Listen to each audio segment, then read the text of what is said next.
Hey everybody, it's Cynthia Maynard. I hope you're doing well. Thanks so much for stopping by today. Today I have another Sizzix series spotlight here. Say that 3 times, Sizzix series spotlight. And this one is a Bigz die that is just a normal sized one in terms of, it's not the large or the extended. It's just the kind that fits between your 2 regular cutting pads, and it's kind of on the small side if you compare it to all the other ones. This is number 660782, and it's called Square Favor Box. And it is, I think I showed it in my last video when I was making a matching clothespin for this. This is my sample that I made, and we'll be making one today with some other designer series paper, but this is using some daisy paper, double-sided, and I put a big daisy on here that's inked on the tips, and a little tag that says for you, and you have some ribbon, and it's a very nice little box that can fit tea lights, all sorts of little trinkets or whatever. So it opens up like this, and it's got the little flap so you can kind of see the inside, how roomy it is. It does actually have a bit of room to it. So you could fit a bath bomb in there. You could fit, here I even have one here. So it just fits perfectly in there, like that. You could fit chocolate, of course, is always a go. A little jewelry, whatever. So great project for Mother's Day if you have this die in your stash and you just not gotten it out or forgot about it. Just bringing it to the forefront today. We're going to go ahead and make that. Today I'm going to use this designer series paper. I'm going to cut the daisy out with this coordinating. It's on the flip side of this one, and then I'm going to have my outside of my box on this beautiful springy mothery paper. And if you see, I don't know if you can kind of see there, it gives you have to cut this out twice to make the box. So here's 2 sides and a tab, and then you cut it out twice. But other than that, it's pretty simple to put together. It already cuts out the holes for you to put your ribbon through or whatever you're going to do there. And then you can decorate it any way you wish. You can make it masculine, you can make it really kid-like, but I'm kind of going for springy Mother's Day, really want to stop the snow winter look. Alright, so I'm going to go ahead and cut out 2 of these, and you can fit, as you can see, 2 on a 6x6 piece of, or 6x12 piece of paper, so you could definitely use your 6x6 pads on this one. Alright, I'll be right back. I have my 2 pieces of paper here. As you can see, a little bit better on this side. It cuts out the holes for you, and it has this sort of bracket edging, which is nice.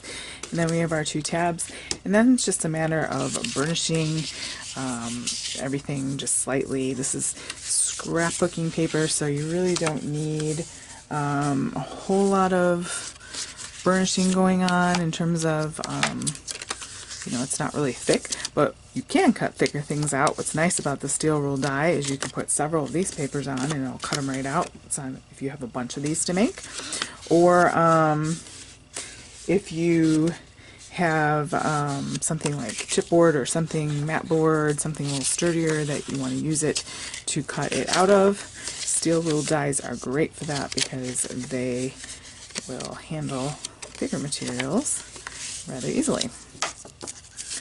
So just going around quickly. It's nice, you can make a bunch of these and store them flat and then pull them out when you need them. So basically what we're going to do is just line up one of these on the tab and connect it like that, and then connect it. You could use liquid glue. I'm going to use double-sided tape this time, but like I said, liquid glue was great. This is 1/4 inch tape, easily fits on there. So I'm going to put it on here and put it on here. So go ahead and pull, actually let's pull this one off. It doesn't really matter, they're the same thing. And then just make sure that you have this bottom line lined up in the top, because you want your box to be square. So if you have grid paper like this, you could even use the grid paper to kind of help you out there if you feel like, especially with a patterned paper, sometimes we don't see straight. Alright, so there I've got one piece, and then you can see what it's going to do here. It's just going to fold right around. It just takes all the thinking out for you, which is nice, especially on a Monday morning or something like that. And then you can just go like that and seal the second side, and it's no glue on the top, which is nice. And then we just need a little bit on the bottom. So you just decide which one's going to be your back. I'm going to go ahead and make this my back. And depending on if you're putting something a little heavier in, you can always just measure this out and cut a little piece of chipboard out, or packaging, or something, or white thick cardstock, and put a little extra bottom there so that it has a little more support if you feel like, especially like those bat bombs and things like that might be a little bit heavy and sag worthy there. I make it sag. We don't want to sag. Okay, so just make sure it's nice and square. You can go ahead and stick a bottle in to just kind of make sure that's firmly down. Put whatever you're putting in there. And then these are not scored here. They're meant to kind of softly go like that. So we're going to go ahead and I'm going to use some like organza ribbon here. Isn't that pretty? So I'm just going to thread it through. Doing it this way so I don't cut off. You could just cut off the length and do it, but I don't want to waste my ribbon, so okay. Thread that through. My hands are cold.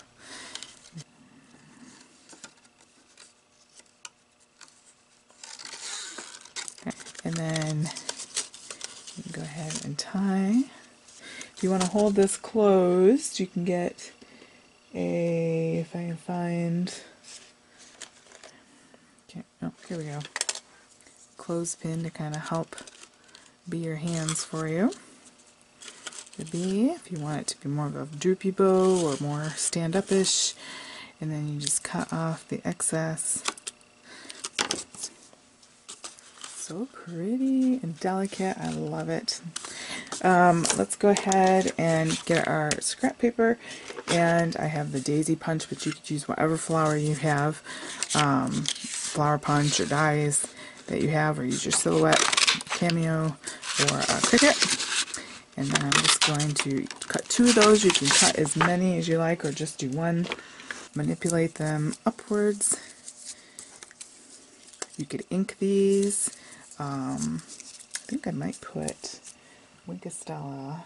I've been on a Winkostella kick. It's just such an easy way to add some glimmer. It might not show up on the camera as well, but in person it really adds that special touch. That use these are faceted gems that are clear. They kind of give a silvery look, so I'm going to grab that. Of course, I took the dot right off. Use whatever you have in your stash that matches. You can make even just a little flower stem in the middle, and then go ahead and put that in there, and then just use some glue or some glue dots to go ahead and, okay, I think this one's died to death. Let me switch to my one here. Look at that. It's standing up. There we go.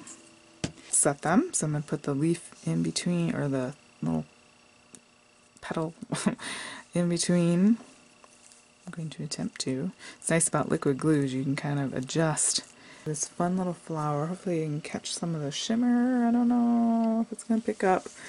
But anyway, and then you can go ahead and put, I'm going to use a dimensional, and also just want a little tag. You could put a few flowers around like this. Alright, so I have Apron of Love, which is a new stamp set from Stampin' Up! In an Occasions catalog. It's got a lot of things that you could do with it, but I like the mom on here. So I have Wisteria Wonder, which is a nice soft purple. And then I'm going to go ahead and I'm going to use this right hand corner to my advantage. And I'm just going to stamp this on the end. Because with the little bit sticking out there, I'm just going to make the tiniest of banners. Kind of a short, chubby banner.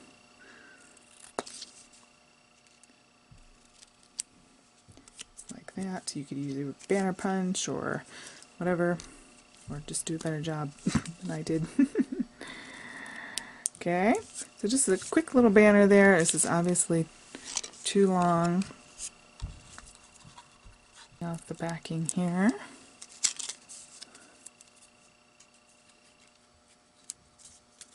And then sticking it on there. I don't like how there's a tiny bit sticking out underneath here. I'm just gonna trim that up a bit. Just like that. And then just kind of put it right on your box where you want it. So you could also ink around the edges so that pops out a little bit. Sorry about that, I went out of frame. And then it just has a fun little flower.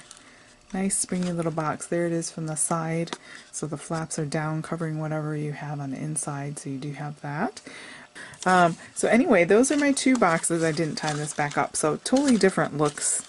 It's even the same paper set, but it has a completely different look about it. You could keep this light and fresh with the white and then ink around it like we did with this.